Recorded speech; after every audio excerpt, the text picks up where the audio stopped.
hoje, e todos os colegas. Sem dúvida, é um evento que nós trabalhamos muito para que ele pudesse acontecer, tanto a equipe da científica quanto a gestão.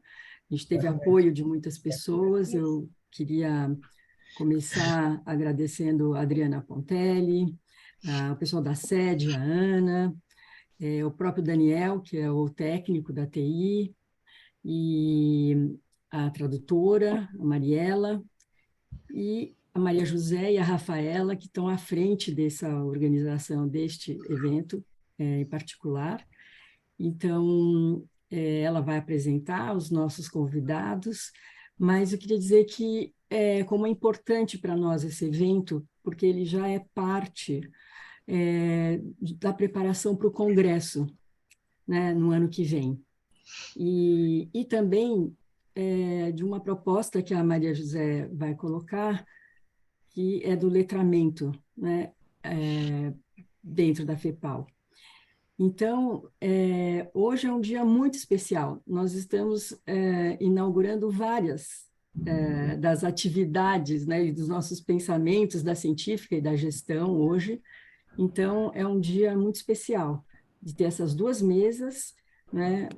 A primeira mesa, né, com um intelectual muito importante no Brasil. Só vou falar isso, tá, Muniz Sodré? Depois a Maria José vai falar de você, porque senão eu vou começar a falar e não vou parar. E o Marco. E eu queria dar um destaque também, que a gente teve uma preocupação, que a segunda mesa ela tenha um trabalho mais clínico.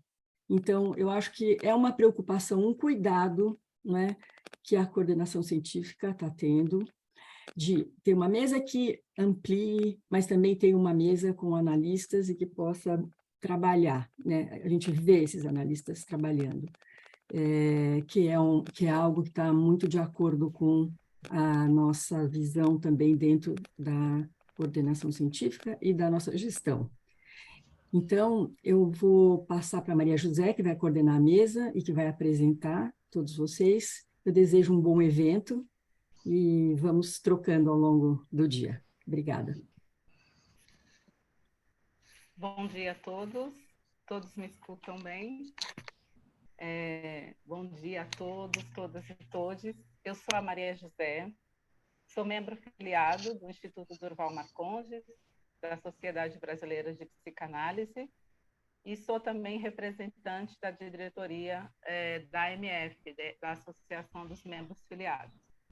Então, hoje nós vamos discutir nessa webinar o tema Uma Questão de Cor, Decolonidade e Psicanálise, que faz parte do projeto de letramento racial latino-americano, que é uma proposta da coordenação científica.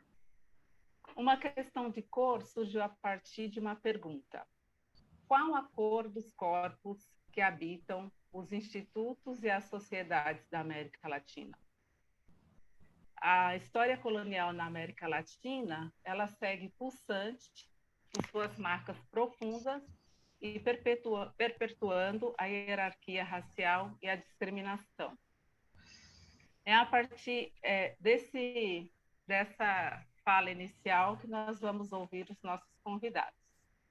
Cada convidado vai ter em torno de 20 minutos para poder fazer a sua apresentação. Depois nós vamos abrir para o público fazer perguntas e também podem ser feitas perguntas pelo chat. Eu só vou pedir para que não se estendam muito assim nas perguntas ou nos comentários, para que a gente possa ouvir o máximo de pessoas possível. Apresento a vocês, então, o Marco Posadas.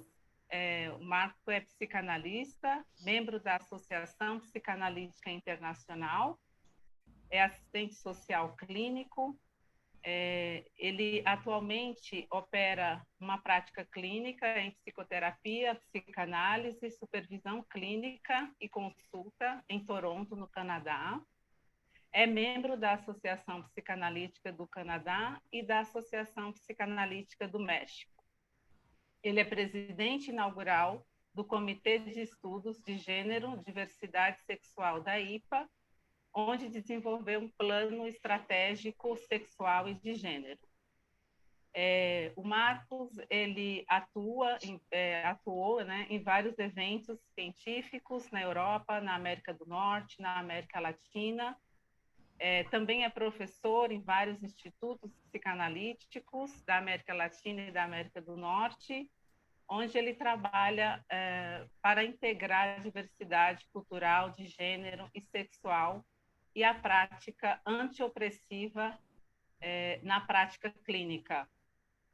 A pesquisa do Marcos é sobre os impactos do preconceito no trabalho clínico psicanalítico com pessoas LGBTQIA+, e racializadas, e outras comunidades marginalizadas que passaram por trauma.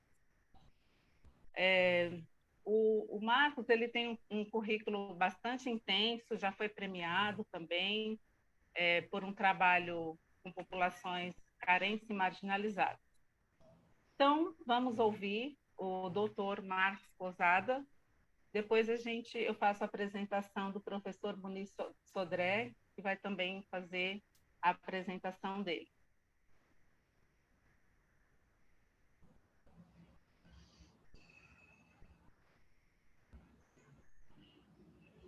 ¿Empiezo yo?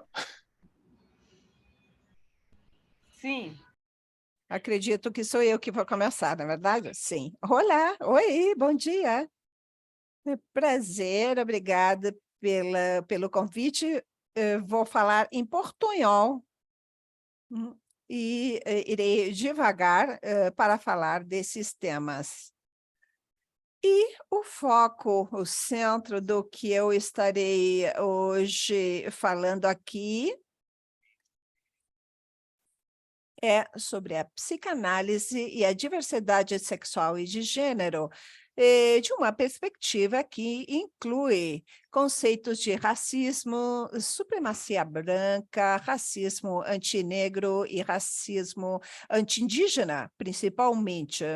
E como temos esses preconceitos, como me levam a trabalhar com pessoas do coletivo LGBTQIA+, e com instituições que desejam ser mais acessíveis em relação a esse acesso para pessoas marginalizadas e o trabalho que eu apresentarei será de 20 minutos, trarei algumas ideias e compartilhei o meu trabalho para a Maria. Me focarei nas primeiras 10 páginas, porque temos 20 minutos. Eu espero que a discussão seja para que surjam mais perguntas. Como esta é uma apresentação remota, virtual, todos somos responsáveis de manter o enquadramento e de tentar escutar o que estarei tentando compartilhar, falando principalmente sobre preconceito. E porque geralmente são ativadas angústias que se conectam com a nossa própria definição do que nós pensamos como humanos, do que não é humano. Então, geralmente, nesse tipo de trabalho, eu peço para as pessoas que tenham por perto um papel para escrever, anotar as reações que sentem na hora de escutar esse material, como uma forma de digerir e se desintoxicar. Porque muitas vezes, com certos conceitos, como o trabalho de preconceito, o cortisol aumenta e a comunicação entre os hemisférios pode colapsar e podemos dizer coisas que talvez não pensamos. E em questões de preconceitos, racismo, é muito importante pensar juntos o que isso significa para o trabalho psicanalítico.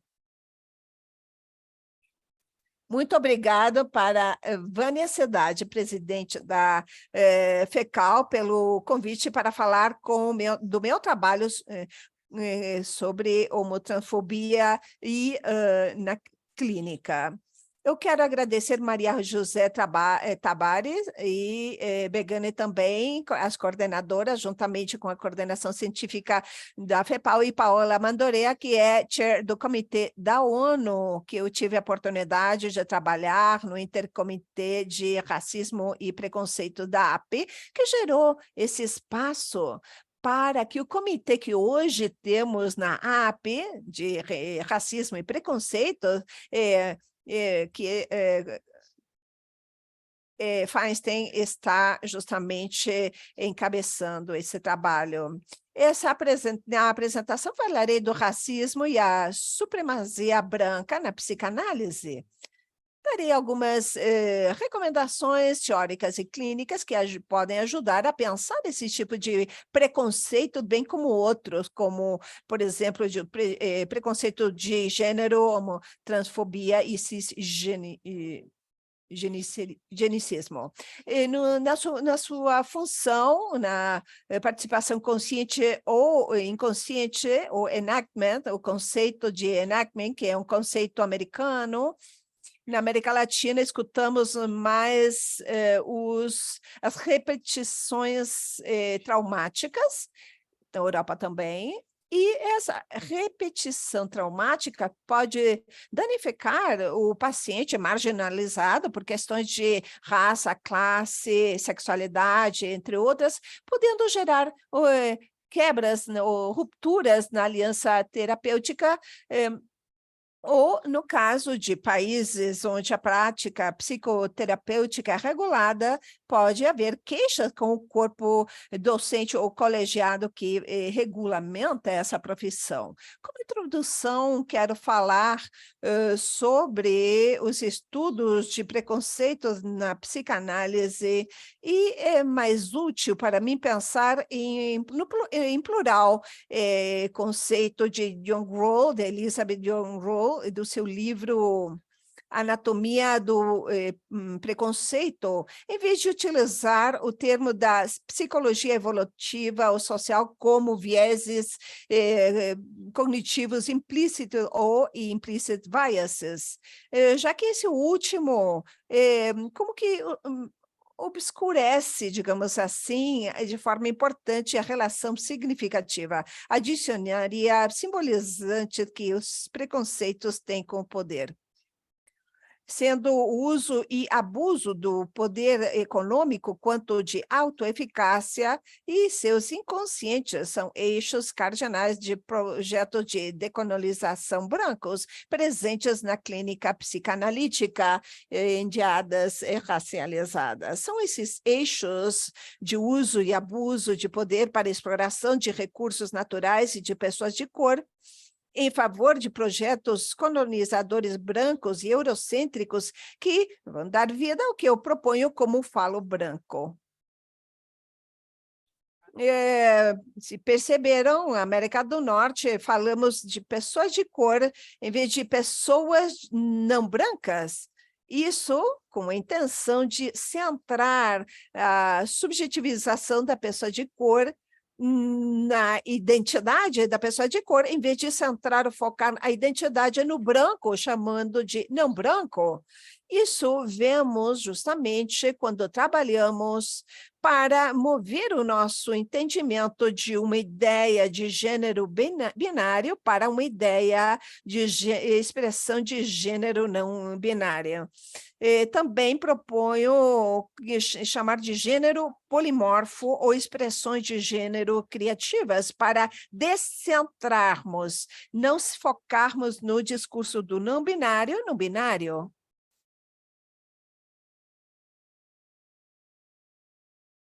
Na anatomia dos preconceitos, John Rawls cria uma cartografia para pensar os preconceitos de forma psicanalítica. O livro, que é uma tentativa de articular os preconceitos de uma perspectiva psicanalítica de Alport, nos anos 50, John Rawls identifica duas raízes que marcam formalmente os estudos de preconceito. Uma delas, estudos do Holocausto e a pesquisa sobre antissemitismo, e a diáspora africana sobre o racismo antinegro. Um ponto importante na recomendação de estudar os preconceitos no plural, contrastando com os clássicos como Apur. Essa mudança de formulação aparentemente sutil permite conceitualizar o lugar que cria o diferente dentro dos preconceitos, como também nos oferece ferramentas para entender que não todo preconceito tem a mesma finalidade. E o resultado, o modo de expressão. Daí temos o conceito de childism, ou criança, que é um conceito que John Brown trabalhou durante as 2 décadas antes da sua morte. No seu livro póstumo, Childism, confrontando preconceitos contra das crianças de 2012, 4 meses depois da sua morte, a autora identifica infantilismo como um preconceito semelhante, antissemitismo e o racismo antinegro e anti-indígena, que transforma infantes, crianças, em objeto, tirando a sua humanidade e seus direitos humanos, em troca de uma inocência que justifica a posse de um amo e a unidade parental. As crianças não têm voz nem voto, e essa objetivização, passando primeiramente pela infantilização de pessoas de cor, também acontece nas pessoas de cor onde identificamos efeito de racialização, que define Bonilla Silva em 1997.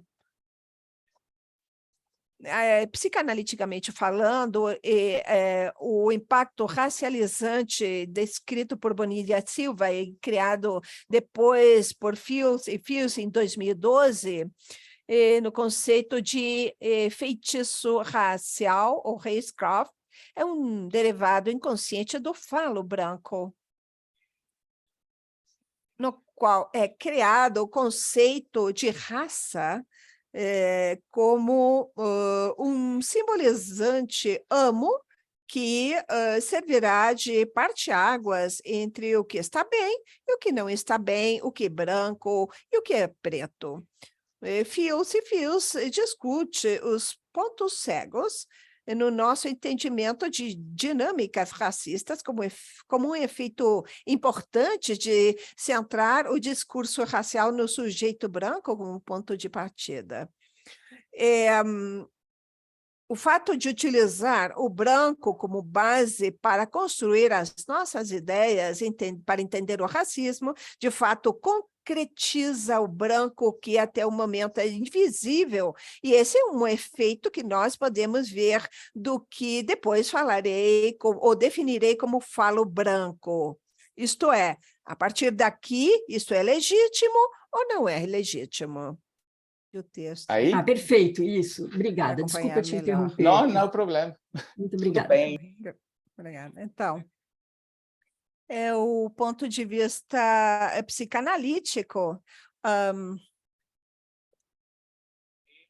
o impacto racializante descrito por Bonilla Silva, elaborado à profundidade por Fields 15 anos depois, no conceito de racecraft em inglês, o feitiço racial, que deriva de witchcraft, que em espanhol significaria bruxaria, que é a criação de uma situação do nada, um derivado inconsciente do falo branco. Fields e Fields discutem os pontos cegos no nosso entendimento da dinâmica racista como efeito importante de focar o discurso racial no sujeito branco como ponto de partida. Segundo eles, não podemos ver a raça, o que experimentamos é a impugnação do projeto de supremacia branca, confrontado pela existência de pessoas de cor. Esse é o ponto de choque que nós entendemos como raça, ou racismo. Também vemos na existência de pessoas trans no geral e os desproporcionados índices de violência de pessoas trans. A expectativa de vida das pessoas trans nos Estados Unidos é de 35 anos. E de mulheres trans de cor, que representa entre 80% e 90% de todos os assassinatos de pessoas trans nos Estados Unidos são mulheres trans de cor e, principalmente, mulheres trans negras. 95% dos perpetradores desses transfeminicídios são homens brancos, cisgêneros e héteros. O que branqueia e racializa, ao mesmo tempo, terminando por objetificar os integrantes da diada analítica, são essas dinâmicas de racialização, esse choque entre o projeto de colonização branca e a impugnação do mesmo. Historicamente, preconceitos como o racismo anti-indígena, anti-negro e a supremacia branca são ferramentas imprescindíveis de projetos de colonização europeus, como a religião, o capitalismo e a rigidização do conceito de gênero, fixando o órgão reprodutor e transformando em um binário. O conceito de raça e a racialização, bem como a supremacia branca, tem a ver mais com o poder econômico e aquisição e exploração de recursos naturais e de pessoas de cor.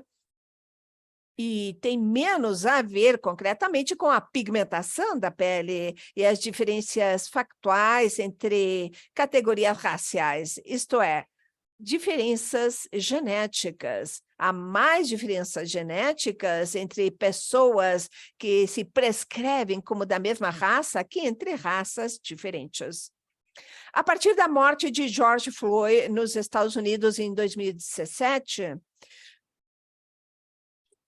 nos Estados Unidos, houve muitas reações e vemos na América do Norte, na Europa e América Latina, protestos contra os sistemas sociais opressivos que preferem a vida de umas pessoas sobre outras. Na psicanálise, falamos de justiça social, racismo e opressão sem reconhecer o impacto desses conceitos na psicanálise institucionalizada. Aparentemente, na psicanálise institucional, a transfobia, a islamofobia apenas podem ser pensadas de fora, isto é, da margem, da beira, e não de dentro da instituição.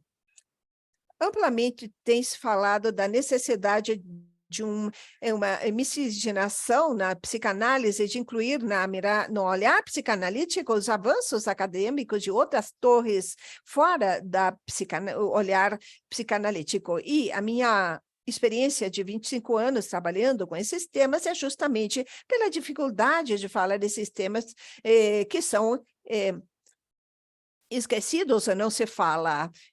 Podemos utilizar o silêncio e tentamos conter a nossa humanidade fora do consultório. A minha intenção é essa, eu espero compartilhar com vocês essa intenção, que é criar um espaço para pensar em conjunto sem gerar angústia e violência emocional innecessária. Os sistemas racistas e o mito da neutralidade branca. Bem como o sujeito é habitado pelo inconsciente como forma de linguagem, citando Lacan, a situação analítica é habitada por preconceitos como racismo e supremacia branca internalizados na mente e o corpo do psicanalista. A situação analítica e o método psicanalítico são desenhados para criar um campo fértil para a irrupção do inconsciente, incluindo preconceitos internalizados pelo psicanalista. O Holding Environment, que fala Winnicott, produzido pelo entendimento teórico e a sofisticação clínica do analista nos Estados Unidos é chamado de técnica, mas no Brasil, acho, e na América Latina, o tema da técnica não é bem recebido. E funcionam como cenário para a expressão consciente ou inconsciente do preconceito no psicanalista. Um dos objetos Bem, então, fico por aqui, fico na neutralidade branca, depois podemos continuar falando.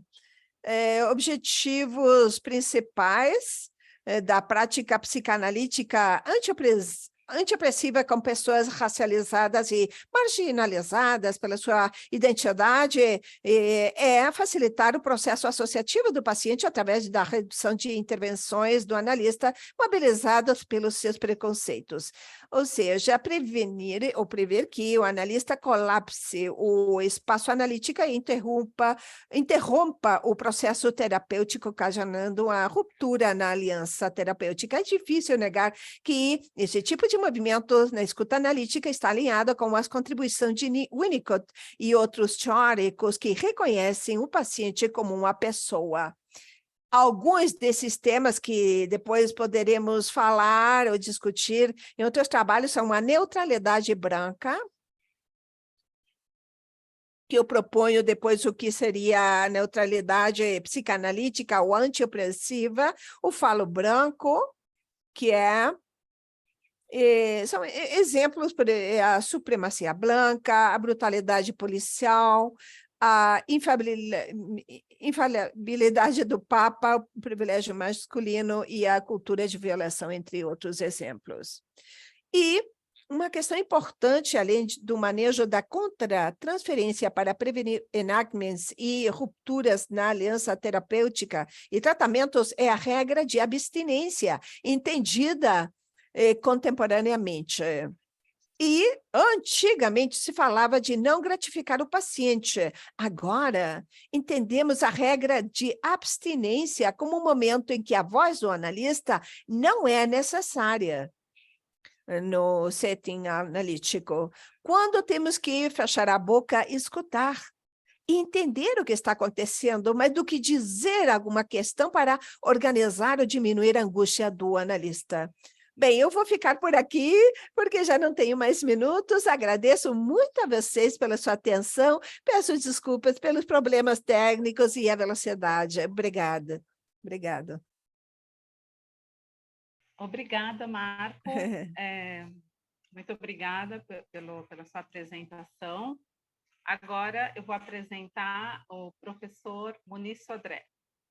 O professor Muniz Sodré é um dos maiores intelectuais brasileiros e um dos mais influentes pesquisadores na área da comunicação no Brasil. É professor titular da Universidade Federal do Rio de Janeiro, pesquisador e escritor, com dezenas de obras publicadas que versam sobre mídia e comunicação, cultura nacional, técnicas de texto jornalístico e ficção, alguns dos quais já foram traduzidos para o italiano e para o espanhol. O seu mais novo livro, O Fascismo da Cor, vou mostrar aqui para vocês, esse é o mais novo livro do professor Sodré, traz uma radiografia do racismo nacional, uma leitura que é indispensável para pensar o racismo pós-abolicionista. O professor também é conferencista em várias universidades estrangeiras. Professor, está com a palavra. Microfone, professor.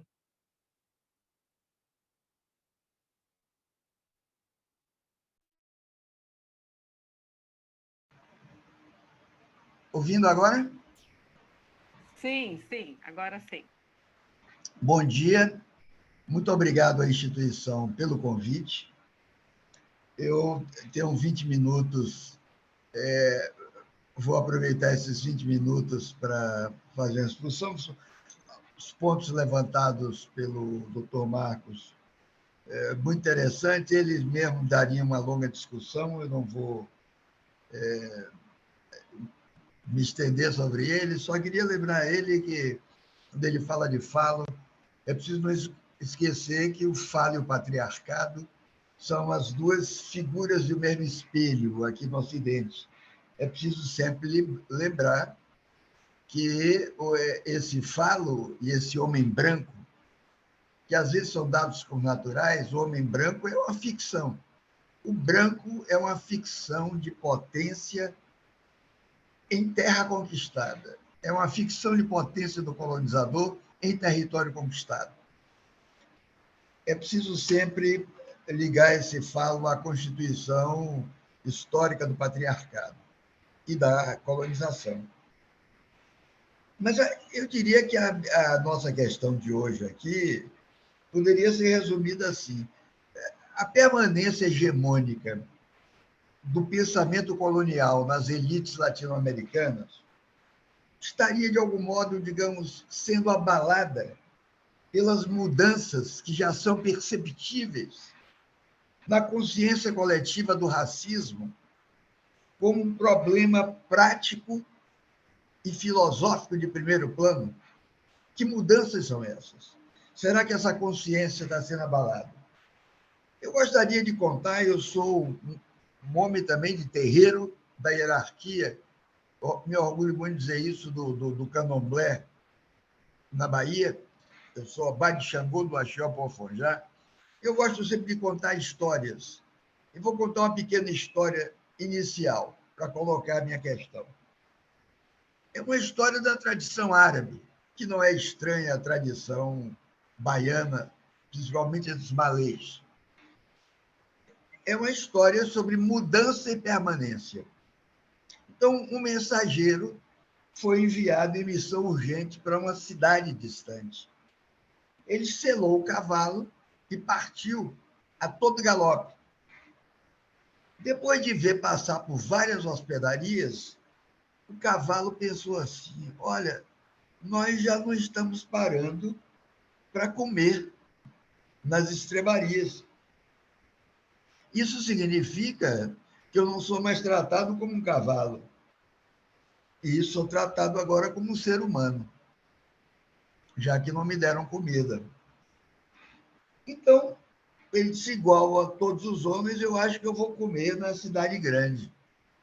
Mas as cidades grandes passavam uma depois da outra e o condutor continuava a viagem. E o cavalo, então, começou a pensar: olha, talvez eu não tenha me transformado em um ser humano. Eu acho que eu me transformei em um anjo, porque os anjos não precisam de comida. Finalmente chegaram ao destino, o animal foi levado até o estábulo, onde tinha feno. Ele então comeu, ele devorou o feno. E ele então disse para ele mesmo assim: por que achar que as coisas mudam se elas não seguem o ritmo de sempre? Eu não sou homem nem anjo. Eu sou apenas um cavalo com fome. E olha só, se nós aplicarmos essa fábula à questão inicial, a conclusão imediata é pessimista. O sujeito que carrega nas costas o peso do mal-estar civilizatório, do racismo, o racismo é um mal-estar civilizatório, esse peso é múltiplo. E o sujeito que carrega esse peso é o outro diverso da humanidade eurocentrada, aquela humanidade fálica e branca. E esse outro,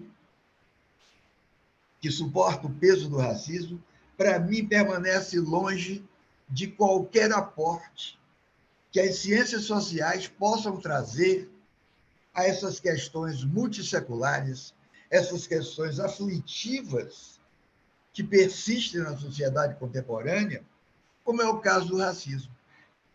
Nada que se disse até agora sobre o racismo interfere realmente na prática intersubjetiva do racismo.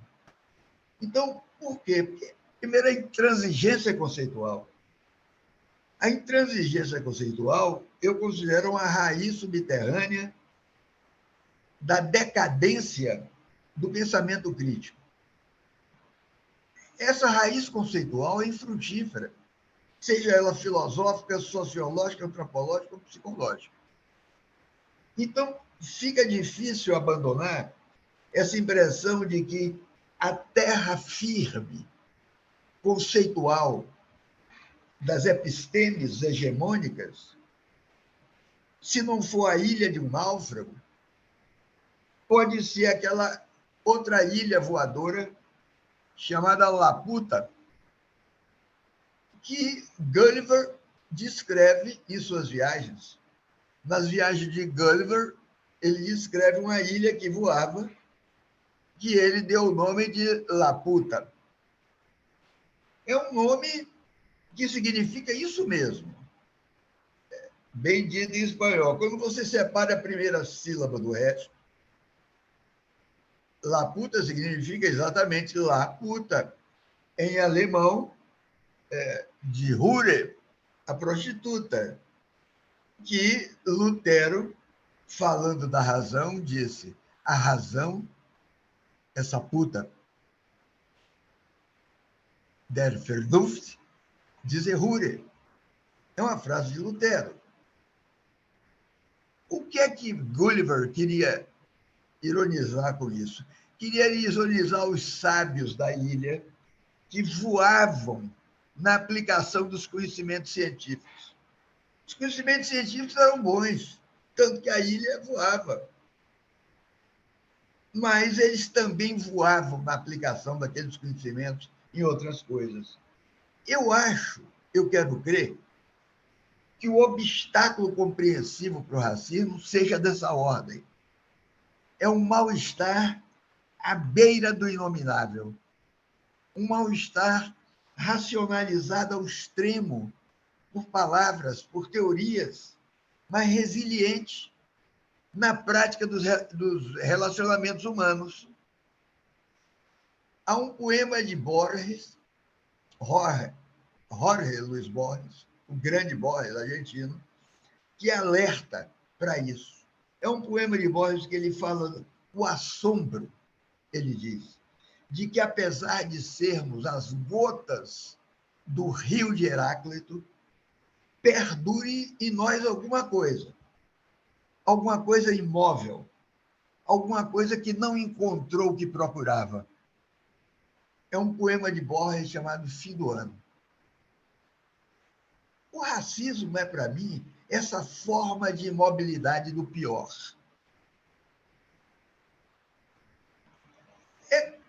Essa forma é imóvel, não porque ela seja natural, não porque ela seja natural no espírito humano, mas porque ela seja uma constante na consciência forjada pelos sistemas coloniais. Ela é uma constante forjada nos sistemas coloniais que educaram o Ocidente. A colônia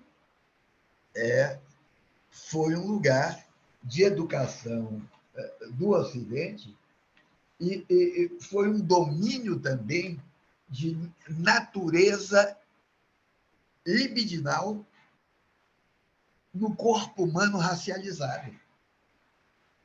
Portanto,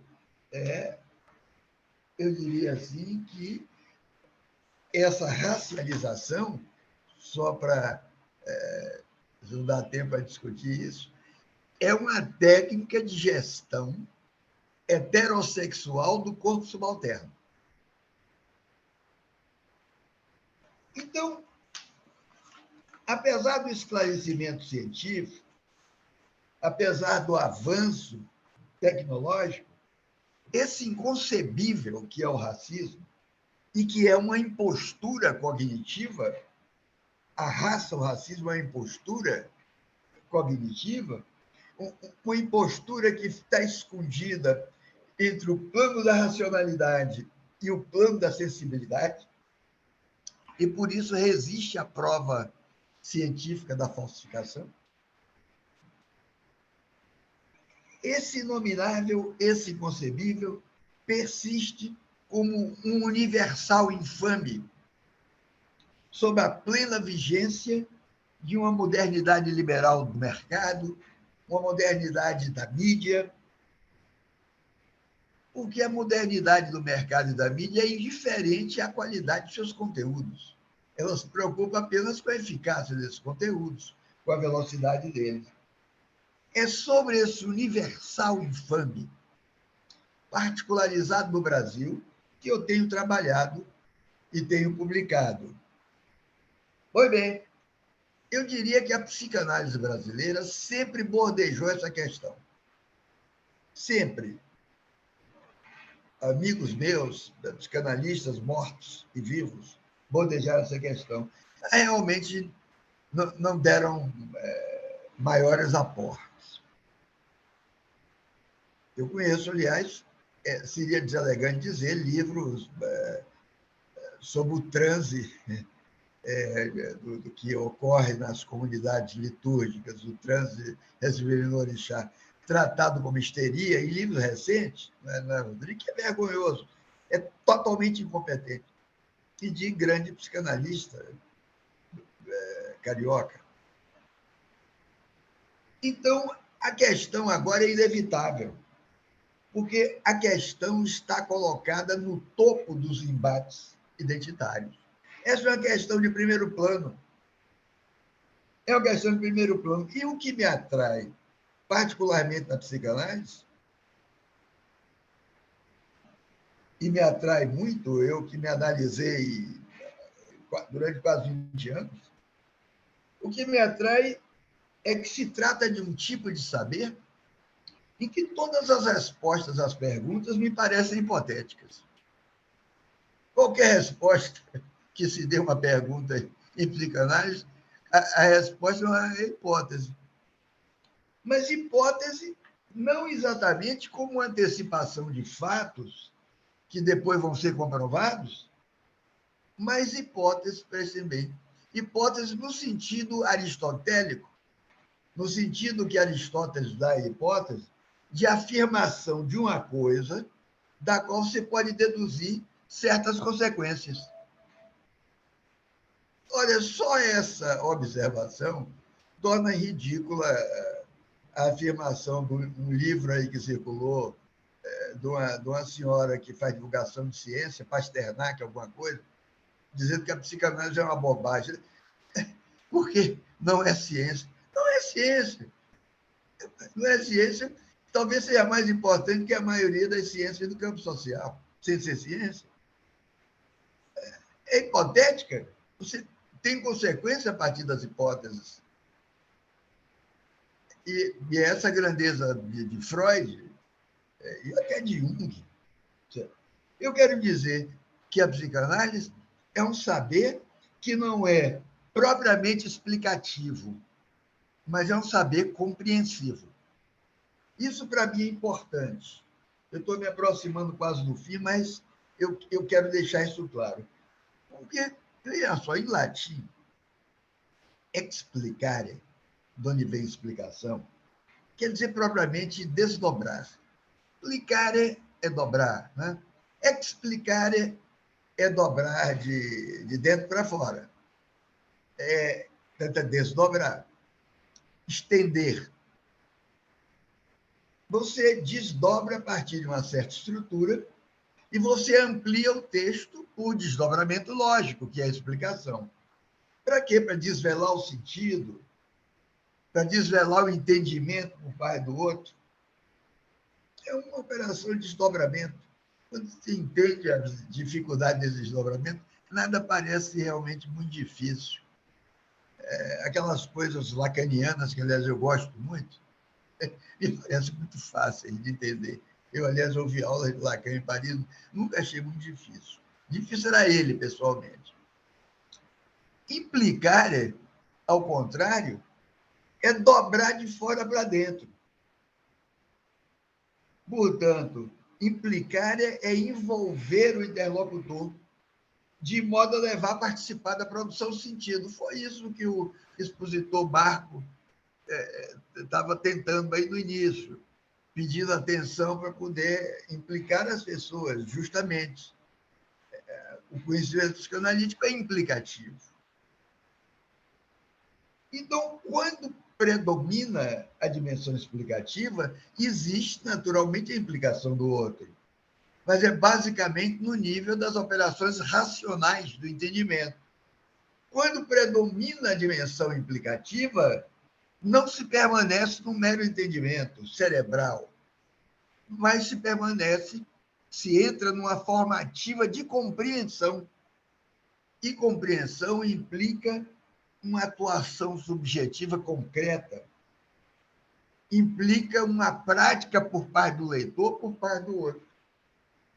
Então, a psicanálise, se quiser dar como uma língua bem feita, ela é perfeitamente uma ciência, no sentido oitocentista de língua bem feita, ela é uma ciência implicativa. Se a senhora falou aquele negócio, tivesse simplesmente essa distinção, ela não cometeria aquele engano de falar em bobagem, não se exporia tão ridiculamente. Então, daí a importância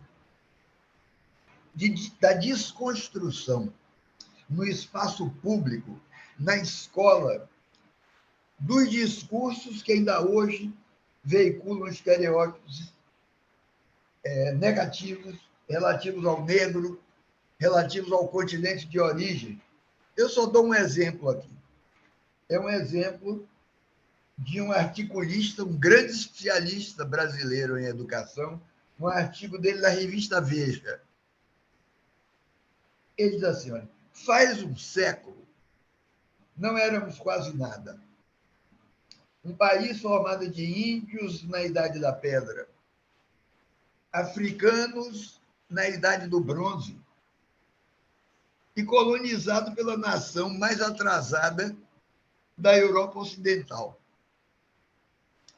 Os dois primeiros, índios e negros, não possuíam escrita. Em 1900, Portugal tinha a mesma taxa de alfabetização, 15%, que a Europa antes de Gutenberg. Os imigrantes da Europa Central fizeram diferença, mas não foram tantos assim.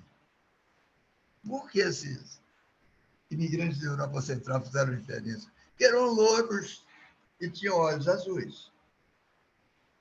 Isso está no artigo chamado Milagre Brasileiro, na revista Veja. O autor chama-se Cláudio de Moura Castro, especialista do Brasil em educação na Unesco, em Genebra. Ora, esse tipo de análise ocorre em pleno terceiro milênio, quando já existe toda uma movimentação civil empenhada em desconstruir os clichês discriminatórios típicos do século XIX. Mas porque resulta de um quadro teórico em que a educação é pensada exclusivamente pelo viés economicista do capital humano, que é termo-chave das organizações internacionais que tentam estabelecer o mercado mundial da educação. Então, é um discurso politicamente, ideologicamente endocolonial. Endo, em grego, quer dizer dentro, né? Você sabe. É um discurso endocolonialista. Nós estamos sendo endocolonializados pela elite, pela mídia, com algumas exceções. Eu faço exceção para o jornal onde eu sou colunista aos domingos, que é a Folha de São Paulo, que mudou, não era assim. Mudou. Eu tenho uma coluna na Folha aos domingos, onde eu escrevo o que quero, aliás. Então, a endocolonização é o colonialismo interno. E esse colonialismo se caracteriza pela incorporação à crítica, sem crítica, de valores coloniais do centro mundial. Porque ele explica o não ser nada nacional por uma espécie de defeito qualitativo da colonização. Quer dizer, a diferença se faria por imigrantes centro-europeus, que são alemães, austríacos, poloneses, tchecos e outros. E ela disse, mas foram em número insuficiente. Não deu para...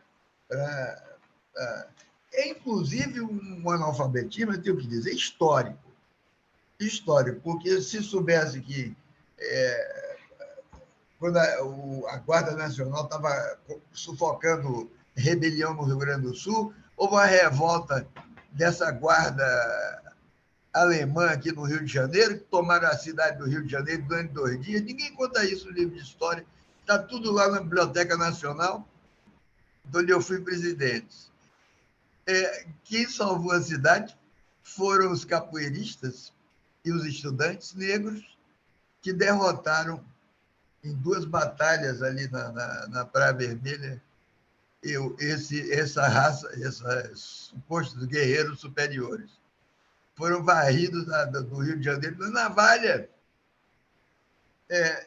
São essas coisas.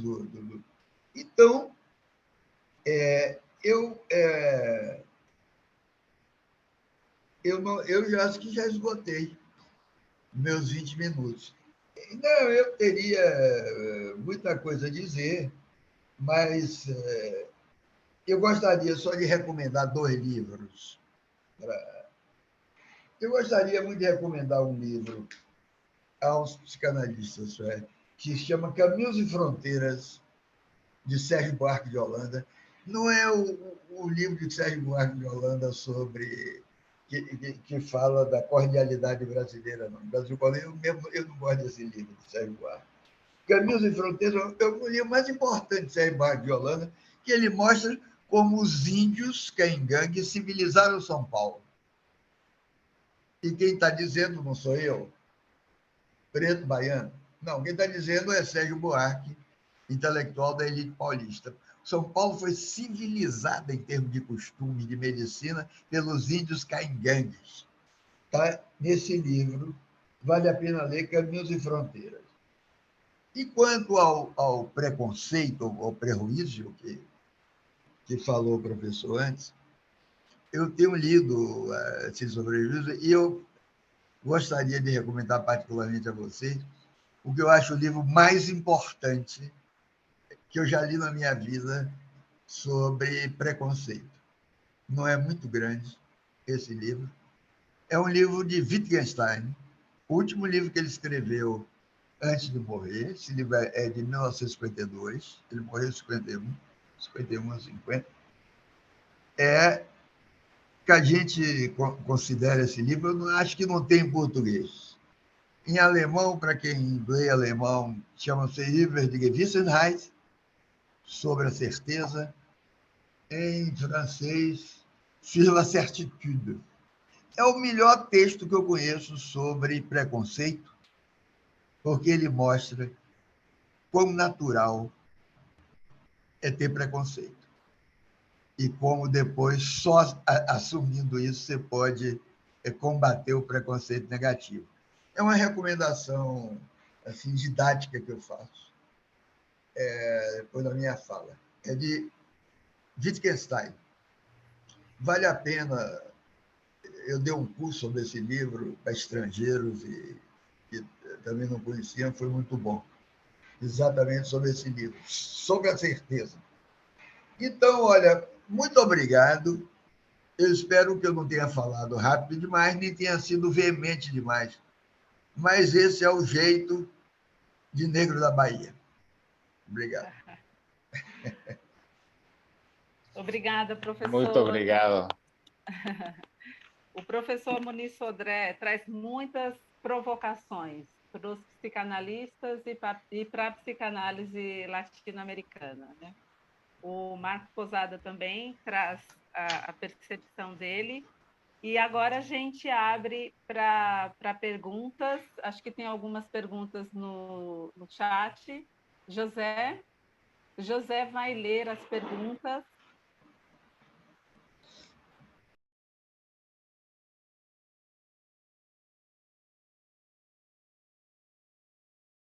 Temos vários saúdos, diferentes saúdos e solicitações. Eu acho que o Marco já leu. A primeira pergunta da Mônica Santolaya. Gostaria que você pudesse incluir na discussão como são implementadas no enactment psicanalítico os preconceitos. Pergunta para Marcos.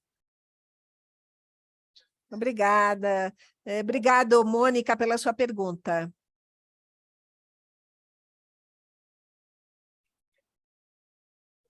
Wiebe e Marlene Barangeri escrevem sobre o conceito de bastão dentro da teoria do campo analítico, e Ruthven Cazorla também menciona como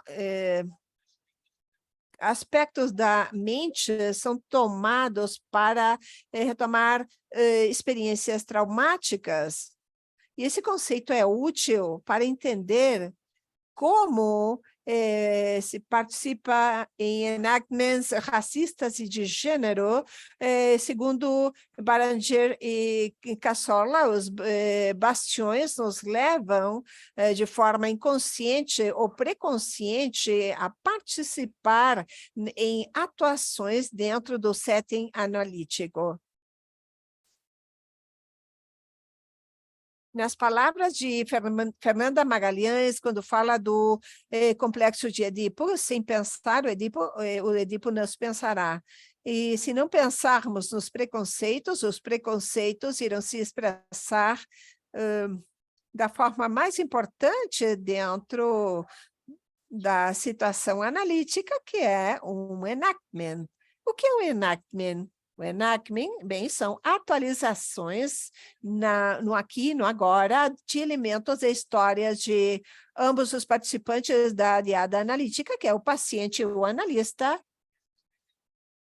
que se expressam a partir do ponto mais vulnerável, considerando sempre o conceito de projeção identificativa, que de uma perspectiva kleiniana, a projeção identificativa é uma forma de comunicação do desenvolvimento natural, onde o bebê e a unidade parental que fornece a maternagem se comunicam no ponto mais vulnerável, que é a boca e o peito. Do ponto de vista mais vulnerável na diada analítica, esses pontos vulneráveis são os pontos cegos do analista e dos pontos traumatizados do paciente.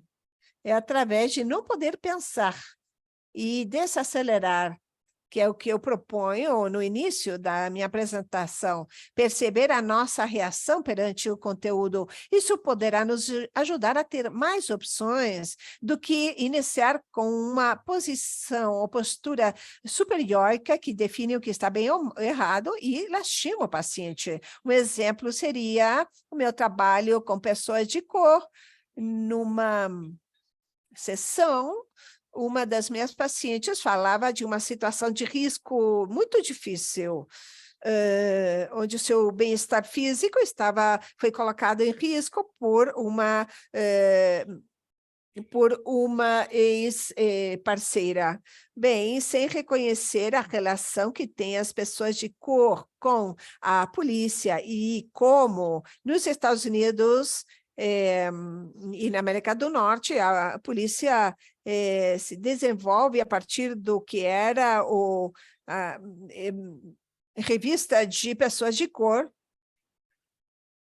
Eu perguntei por que não chamou a polícia? Isso em pessoas brancas ou racializadas, não negras, pode ser tomada como uma recomendação de segurança, mas para uma pessoa negra pode representar o encontro com a polícia, é muito mais comum que finalize com a morte da pessoa de cor. Essa ferida racista que eu ocasionei, porque no México eu sou branco e nos Estados Unidos eu sou uma pessoa de cor. Então, isso gera uma série de fendas, pontos cegos na minha forma de pensar que me levam a participar do enactment. Obrigada. Uma pergunta da Silvia Wanswood, que diz: me interessa perguntar aos palestrantes como pensam que podemos trabalhar esses preconceitos nas nossas instituições psicanalíticas, além de participar em webinars como esse, como poderia ser ou qual poderia ser uma proposta. Muniz, você gostaria de falar?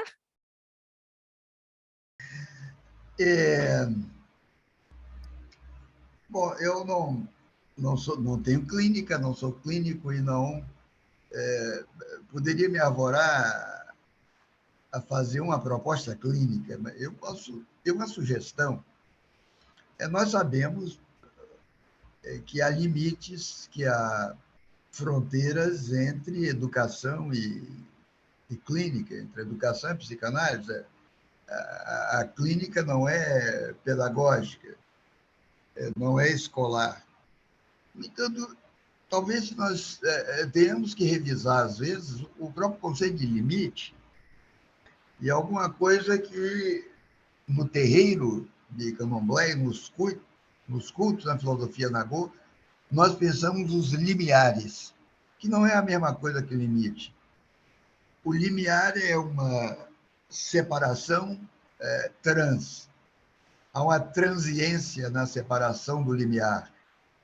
Portanto, o limiar é sempre perigoso, e por isso quem guarda os limiares, quem guarda as porteiras e não os muros, é uma divindade chamada Exu.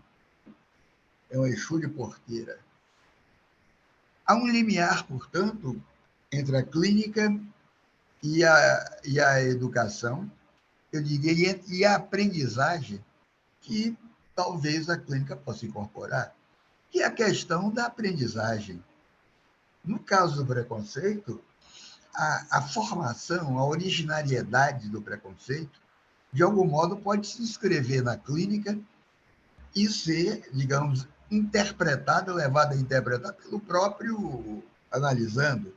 Porque, viu só, quando alguém diz que aprende na escola primária que 2 e 2 são 4, ou que a Terra é redonda, ou que a Lua é um satélite da Terra, eu, quando aprendi isso, isso não era uma informação, era explicativa, mas eu não tinha nenhuma demonstração real disso. A professora me disse e eu acreditei.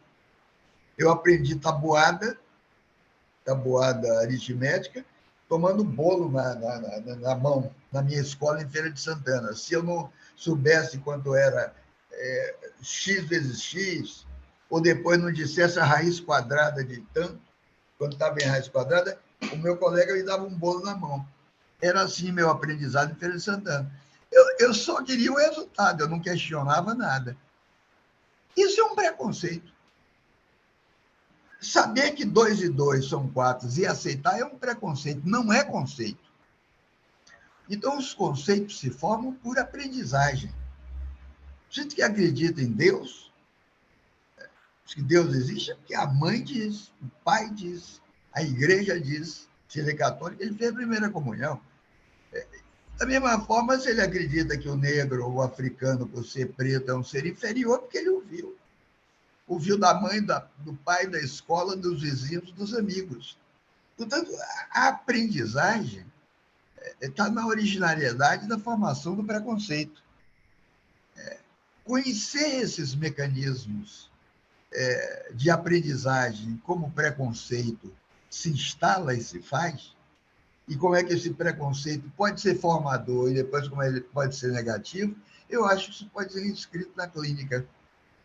E isso é uma incorporação que a clínica, que o sétimo, pode fazer dos mecanismos educacionais de aprendizagem, eu acho.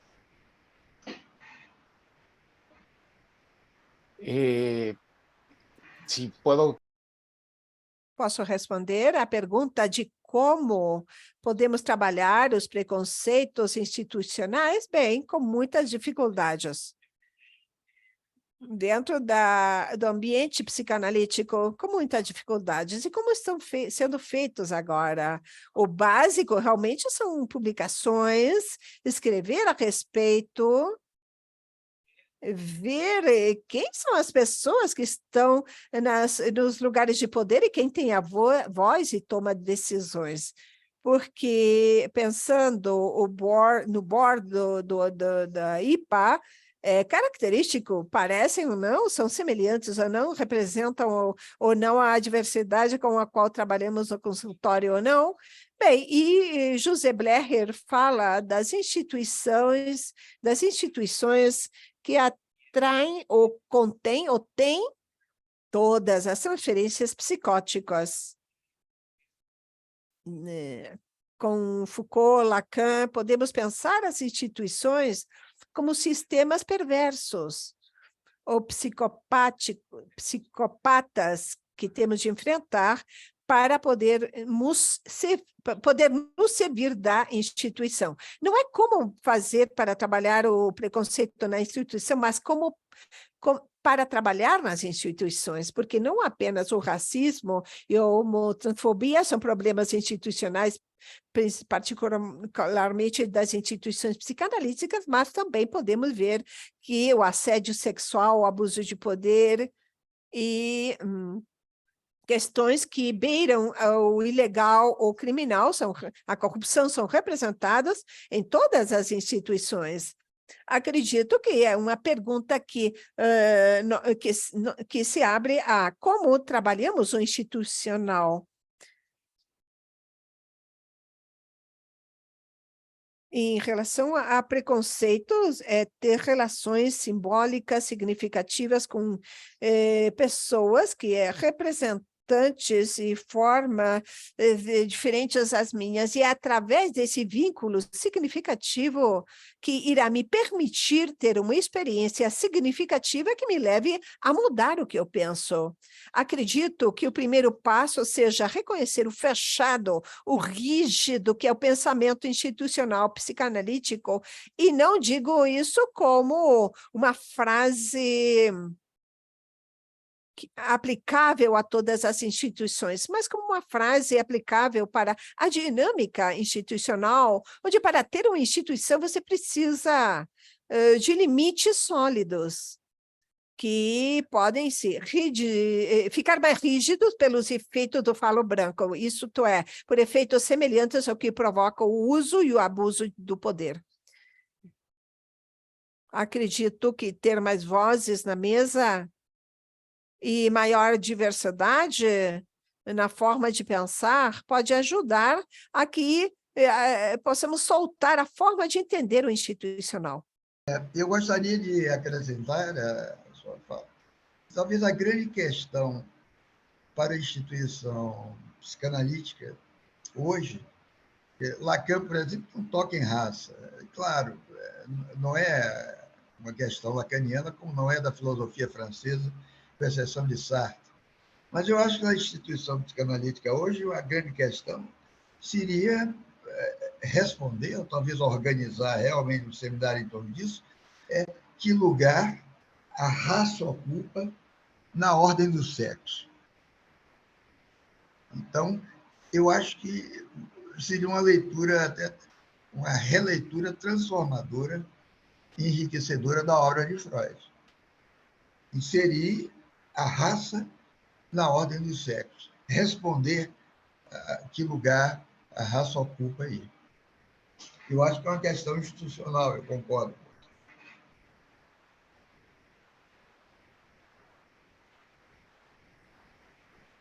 José, tem mais Bien, alguma sí, pergunta? bien, gracias. Sí, hay más. Bueno, hay dos preguntas sobre el falo blancos. Una es de Mónica, que veo el falo blanco sería un concepto central que no podemos desmarcarlo del centro. Y la otra es de Agustina Fernández, que hizo en el celular, que dice, me gustaría preguntarle a Marcos si pudiese ampliar el concepto que trae de falo blanco especialmente como operador clínico, es decir, en la clínica psicoanalítica. Son dos. Respondendo à pergunta da Mônica, que é o falo branco, que é um conceito central que não podemos tirar do centro. Bem, sim e não. Sim, no sentido de que é um conceito que que atravessa as concepções freudianas. Eu penso o falo branco como um derivado da pulsão de morte, pensando de Klein, a partir de Klein, ou um derivado da pulsão de guerra, pensando a partir de Solms, e a teoria pulsional contemporânea, a revisão de Mark Solms sobre as obras completas de Freud. Voltando ao que diz o professor Sodré, em relação a que o falo branco não existe, então, uma questão abstrata que define tantas coisas, ou coloca nuances na escuta psicanalítica, não está talvez no centro, mas talvez nas bases, nos alicerces, no que constrói, pensando, por exemplo, numa instituição que está feita por varetas e cimento, o falo branco estaria dentro dessas varetas, ou dentro desse cimento, que consolida de forma concreta o que vemos como instituição. Nesse caso, o falo branco é a forma psicanalítica que tenho de pensar o uso e abuso de poder. Não lembro da segunda pergunta. Leio novamente. Gostaria que você pudesse ampliar o conceito de falo branco, principalmente como operador clínico. É uma pergunta muito boa essa. Eu escrevi um trabalho sobre o que eu faço. Eu trabalho com pessoas de gêneros diversos. Utilizo o mito de Tidésias para falar do momento em que ela bate numa serpente e gera uma cobra e gera consequências muito importantes para ele. O falo branco equivale ao bastão que joga na cobra epilésia. E o psicanalítica nos coloca do lado inconsciente para mobilizarmos como agentes policiais do super-eu, que em inglês é policing, em espanhol seria patrulha, ou enforça, ou que impõe o que está bem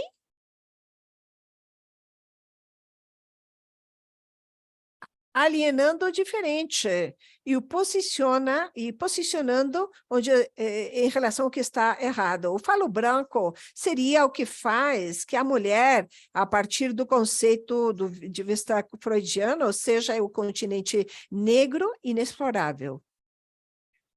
É o que define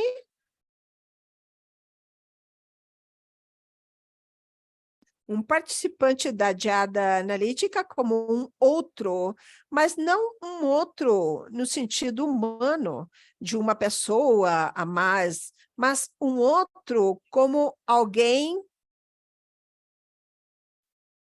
alienado, um alien que carece de humanidade. Podemos ver isso nos trabalhos com pessoas trans, principalmente ou particularmente com pessoas de gênero polimorfo, que não se identificam com o binário ele, ela, utilizando ele, e nos leva a angústia lá para cima, porque estamos acostumados a utilizar as genitálias do bebê para identificar o gênero.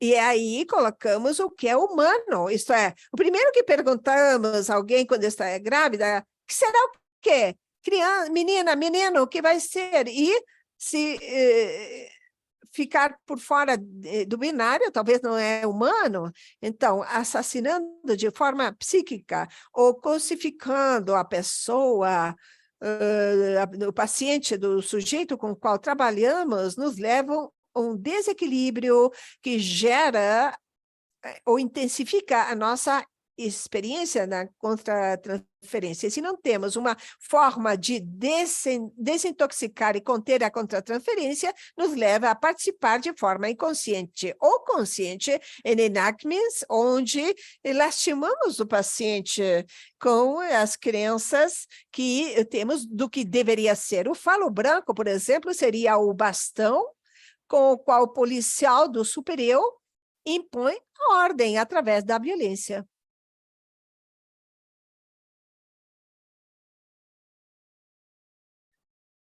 Obrigado, Marco. Mais perguntas? Continuo lendo. Para os expositores de Diana Sark, em qual espaços a analista poderia se treinar em identificar seus obstáculos internos para incluir diversidades, para analisar as pessoas sem negar ou omitir aqueles aspectos que possam ser incômodos, desconfortáveis para o analista? A pergunta é para os dois.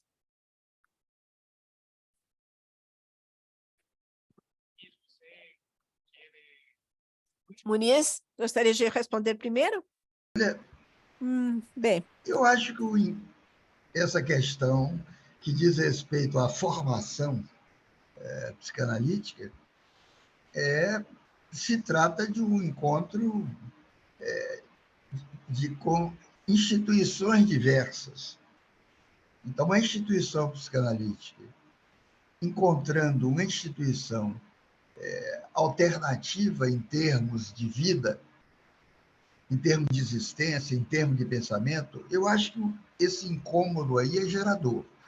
Por exemplo, o que seria uma instituição psicanalista que está baseada e centrada em tratar consciência e inconsciência, consciente e inconsciente, lidar com um grupo humano, uma cultura, onde a hipótese do inconsciente não funcione muito bem. Eu diria que na minha comunidade do Axé Pofonjá, na comunidade afro da Bahia, eu não vejo a hipótese do inconsciente funcionando bem fora dali. Porque o inconsciente supõe ou pressupõe recalcamento de cenas originárias, individuais ou coletivas. Mas quando você vive e atravessa uma sociedade que ritualiza a sua história, que ritualiza a sua ancestralidade, o inconsciente está colocado fora, inclusive a morte. O culto Nagô, existe um culto externo da morte, que é o culto ancestral. O ancestral vem e dialoga com o grupo, quer dizer, a morte dialoga com o grupo, não é a morte espírita, é a morte teatralizada, ritualizada, e esse ancestral é uma boca coletiva, não é individual, chama-se Nagô Enubariju, isso chama o Egum, ele vem e ritualiza falando com o grupo, o inconsciente está ali fora. Se colocar no divã, eu sei de experiências dessas. O indivíduo com a cabeça feita no santo não dá certo. Eu lhe digo particularmente do meu terreiro, da experiência, porque foi meu amigo e agora eu bloqueei o nome. Um grande analista argentino que viveu na Bahia, Emílio Rodrigues, que eu conheci bem. Emílio Rodrigues foi do terreiro, casou com gente do terreiro. Eu ouvi isso dele também. Não funciona ali. O inconsciente, não há o recalcamento, há o rito externo, a ritualização.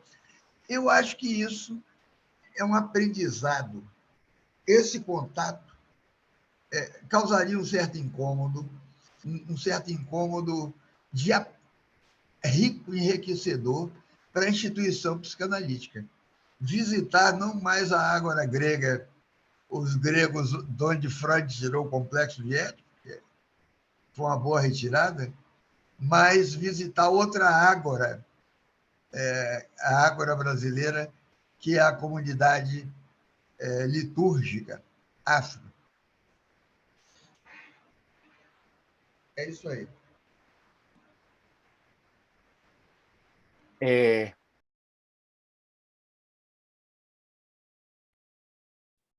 Como psicoanalistas, acredito que nós tenhamos a nossa análise ou o espaço analítico como o espaço onde podemos identificar os obstáculos externos e podemos também nos treinar. É interessante utilizar o termo treinar, mas tudo o que possa surgir da pesquisa sobre o trabalho de preconceito, como muda as pessoas, ou como muda a pessoa de opinião, de pensar, de ir de um sistema de pensamento preconceituoso para um mais aberto, é justamente através de 3 coisas. Uma é ter relações significativas, como pessoas que fazem parte desse tipo de diversidade que me gera angústia. 2, poder também tolerar os pontos de vista diferentes dos meus, que na teoria, como analista, se nós nos sentimos desconfortáveis do conteúdo, do que aparece como conteúdo que escutamos numa sessão, na teoria, seria contra a transferência, ou, se somos muito lacanianos, o desejo do analista, e podemos escutar, mas acontece alguma coisa com a diversidade sexual, com racismo, que nos leva a que a capacidade de mentalização no analista colapse e sustentar esse nível de incomodidade sem querer sair correndo para organizar. A supervisão clínica é muito boa, mas com pessoas que têm experiência trabalhando com essas populações, caso contrário, é mais do mesmo. E com o compromisso que temos, a terceira seria o compromisso que nós temos como clínico de ter uma comunidade de analistas com as quais possamos conectarmos e apoiarmos, porque esse tipo de trabalho é um trabalho muito solitário. E passar tanto tempo do lado do consciente gera um impacto na pessoa e no analista. Se não nos cuidamos bem, esse desconforto que não estamos atendendo, talvez seriam os primeiros sintomas de burnout, que não sei como dizer em espanhol, acho que é burnout também, onde também a fatiga da compaixão que podemos ter os trabalhadores da saúde mental, que nos leva a deixar a profissão. É uma pergunta muito importante, porque leva a pensar como nós podemos reparar a unidade do analista perante o trabalho que temos, que é tão difícil. E o trabalho institucional, para quem participa nos comitês institucionais, não me deixarão mentir do difícil que é fazer esse tipo de trabalho institucionalmente, principalmente gerar acesso às pessoas que antigamente não podiam existir dentro das instituições. Obrigada. Continuo com perguntas. A pergunta da Suzana para o Dr. Sodré. Qual a sua resposta à sua pergunta? Qual o lugar que a raça ocupa na ordem do sexo?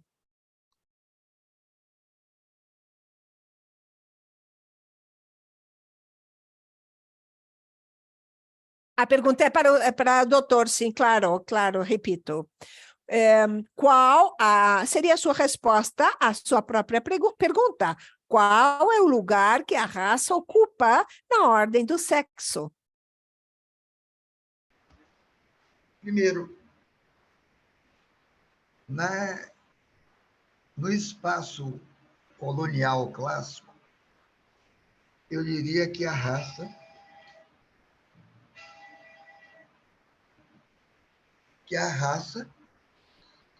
ocupa o lugar do gozo Só um momento. Só um momento. Alô? Alô? Ô, Marco, eu estou no meio do congresso agora. Eu podia te ligar daqui a pouco?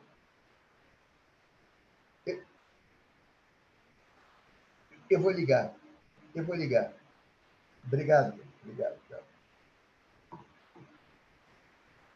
Ocupa o lugar do gozo e da violação dos corpos. Mas, no espaço pós-colonial, onde a colonização é ideológica e psicológica, eu diria que esse lugar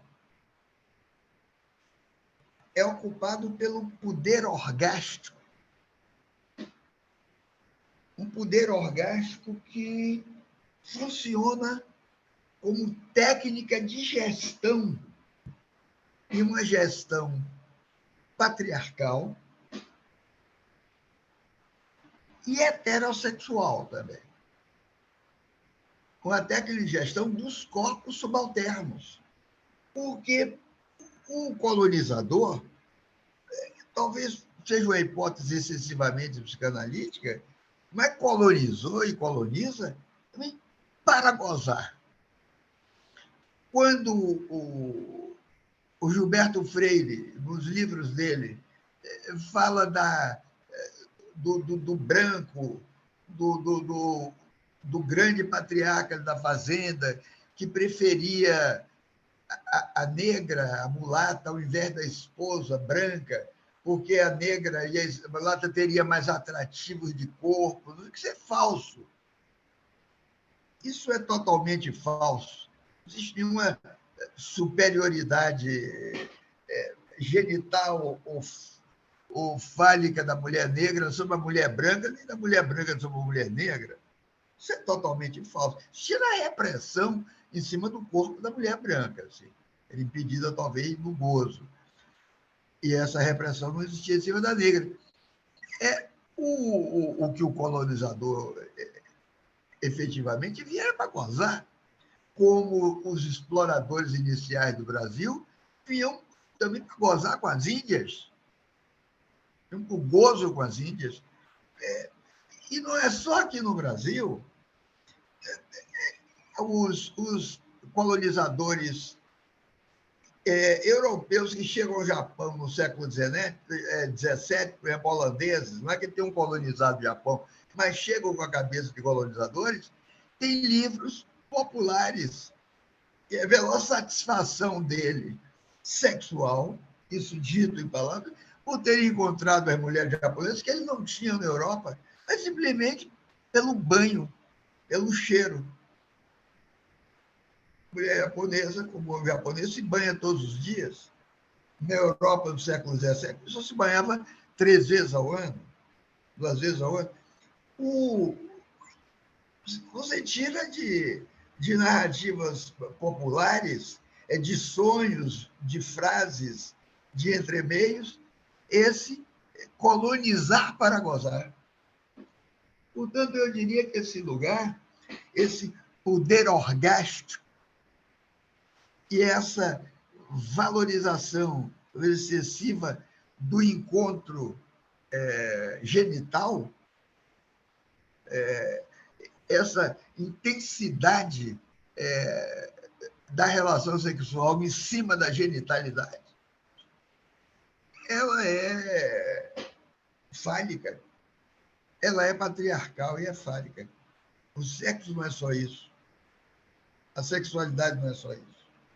Então, esse lugar aí, eu acho que tem que ser estudado, tem que ser explicitado, claro, na instituição, mas também dentro do setting analítico, na construção do espaço analítico. É isso aí. Olha, eu vou pedir desculpa. A que hora termina? Eu tenho que sair. Eu tenho um evento, um encontro. Eu posso sair agora? Você pode perguntar aí às pessoas. ¿Puedo salir? Professor, temos alguns Sim. minutos ainda. Professor, ainda temos Sim. alguns minutos. É que me apareceu um probleminha. Sim. Quantos minutos temos? Temos mais ou menos uns 20 minutos, quer dizer, uns 10 minutos, porque vamos já caminhar para o final. Se o senhor puder esperar um pouquinho. Ah, eu vou esperar e vou atender aqui outra. Tá bom. Muito obrigado. José, ainda tem perguntas? Sí. Sigo. De Valéria de la Rosa para os dois palestrantes. Vocês consideram que na atualidade existe, claro, historicamente também uma sobreidentificação com o corpo, tanto nos temas de raça quanto de sexualidade, tanto na psique individual quanto a nível coletivo, que tem um papel dentro da discussão atual? Dentro da tal discussão, é para os dois a pergunta.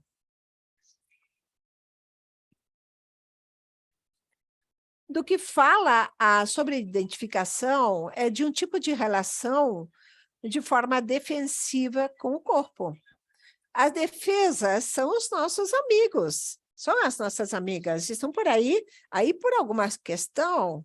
Então, problematizar um tipo de defesa como a sobreidentificação talvez não leve a normalizar o tipo de violência com o que se relaciona com os corpos e principalmente com os corpos de cor, e particularmente com os corpos que não entram dentro do binarismo hegemônico masculino-feminino. Então,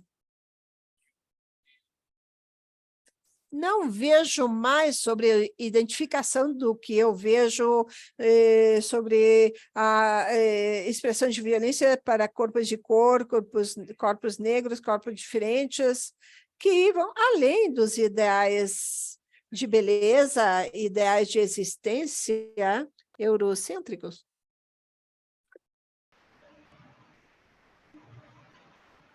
Bom.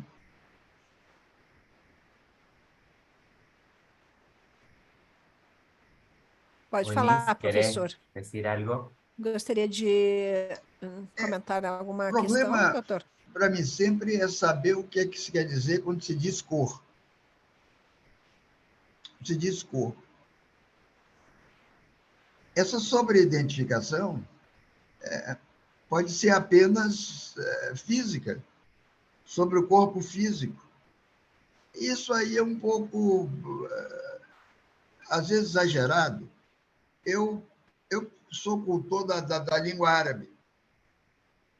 O árabe tem 3 palavras para definir, para dizer cor. Tem o corpo inerte, o corpo da medicina, o corpo parado, que é jassad. Tem o corpo em movimento, que é jism, al-jism.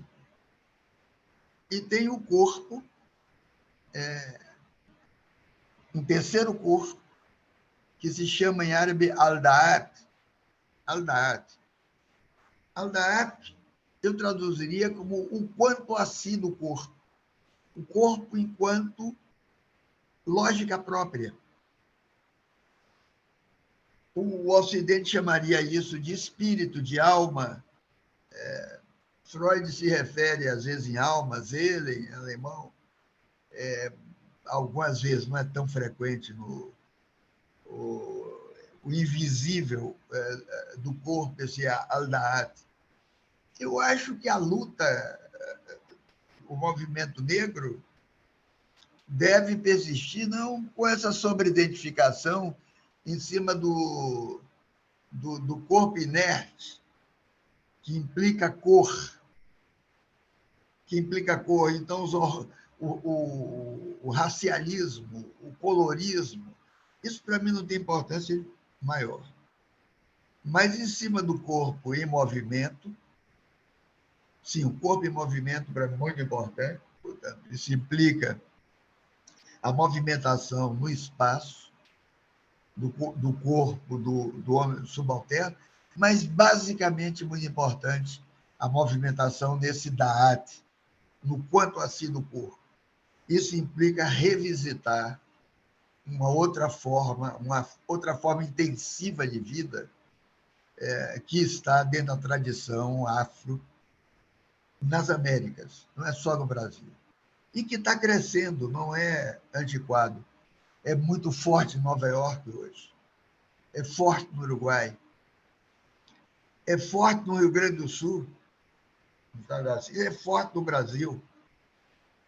Esse evangelismo neofascista, neofundamentalista, não consegue acabar com isso. Então, um investimento no corpo enquanto a si, enquanto um centro perceptivo, enquanto outro centro perceptivo. Aí eu acho que a somaridicação é bem-vinda. Ela não é bem-vinda na questão da pele, nas exortações partidárias do Black's Beautiful. Isso aí eu aceito e entendo como é sentimento, mas não dou grande importância filosófica nem antropológica, nem prática. É isso aí.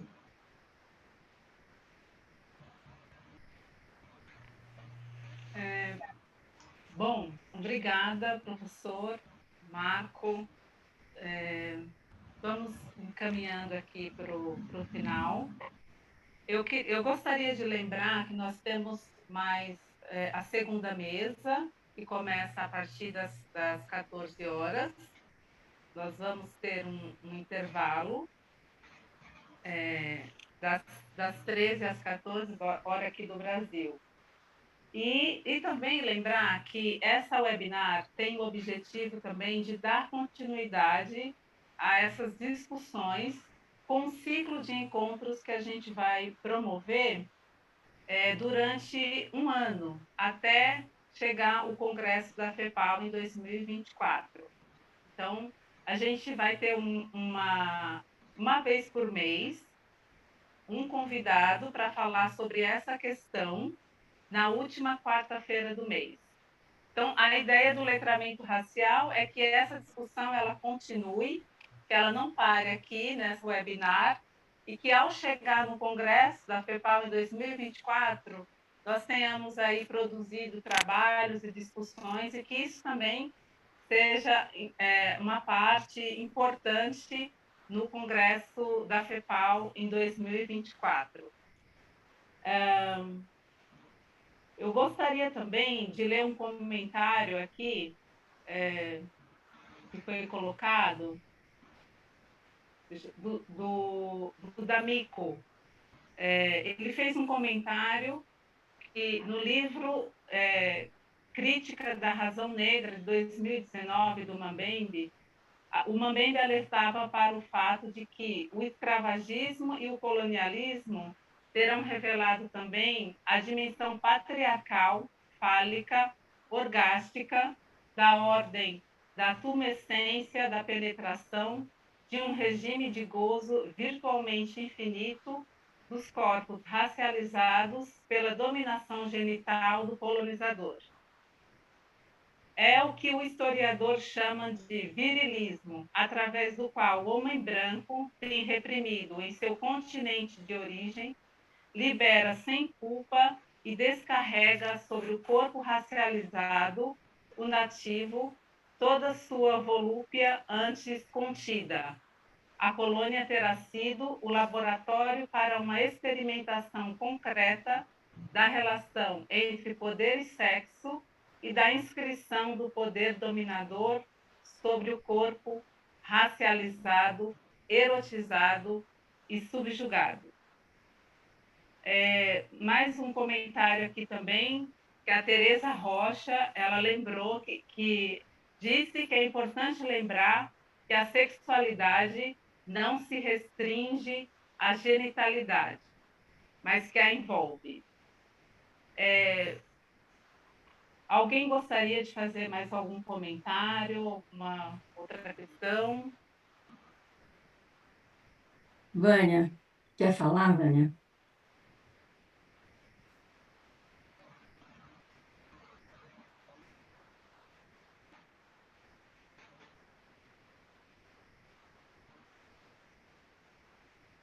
Vânia, quer dar uma palavra final? Eu não estava conseguindo abrir o microfone. Não, eu quero agradecer ao ministro Sodré e ao Marco Posadas, dois professores queridos que prontamente se dispuseram a vir conversar conosco, falar da importância que esse é um dos temas, é um dos eixos do nosso programa de gestão e, portanto, tem um papel fundamental esse curso que a Maria José, através da coordenação científica, vai coordenar. Agradecer a todos os presentes, pedir para voltarem à tarde, que veremos esse mesmo tema, mas de uma perspectiva clínica. E é isso. Muito obrigada, professor Muniz Sodré e Marco Posadas. Obrigado. Muchas gracias. Muito Boa obrigada. tarde. Obrigada, Marcos, professor. Pessoal, logo mais a gente volta a se encontrar depois dessa conversa extremamente instigante agora pela manhã. Aguardamos vocês. Até mais tarde, então. Sí. Vamos. Isso.